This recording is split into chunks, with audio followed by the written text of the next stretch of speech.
بسم اللہ الرحمن الرحیم۔ اماں عائشہ رضی اللہ تعالی عنہ فرماتی ہیں، ایک دن حضور صلی اللہ علیہ وآلہ وسلم گھر آئے۔ میں نے دیکھا کہ آج حضور صلی اللہ علیہ وآلہ وسلم بہت خوش ہیں۔ حضور صلی اللہ علیہ وآلہ وسلم جلدی میں کوئی چیز اٹھا کے جانے لگے۔ میں نے راستہ روک لیا کہ میں نے نہیں جانے دینا۔ حضور صلی اللہ علیہ وآلہ وسلم نے کہا، عائشہ میرا کوئی انتظار کر رہا ہے۔ اماں عائشہ رضی اللہ تعالی عنہ نے کہا، حضور صلی اللہ علیہ وآلہ وسلم لوگ تو آئے ہی رہتے ہیں، میری بھی بات سن لیں۔ حضور صلی اللہ علیہ وآلہ وسلم نے فرمایا، اچھا بتاؤ کیا بات ہے؟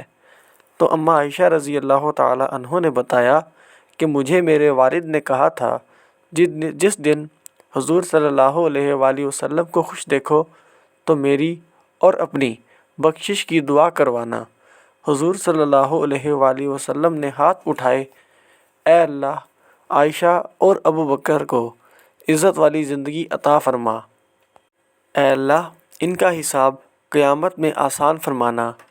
اور پھر کہا، اے اللہ انہیں بغیر حساب ہی جنت عطا فرما۔ حضور صلی اللہ علیہ وآلہ وسلم دعا مانگ چکے تھے تو پوچھا، عائشہ خوش ہو گئی؟ جی حضور صلی اللہ علیہ وآلہ وسلم ہو گئی ہوں۔ حضور صلی اللہ علیہ وآلہ وسلم اٹھ کے جانے لگے تو واپس لوٹ آئے اور کہا، عائشہ میری دعا سن کر رو رہی ہو؟ مجھے قسم ہے اللہ کی عزت کی، میں اپنے ہر امتی کے لیے یہی دعا دن میں 2 مرتبہ مانگتا ہوں۔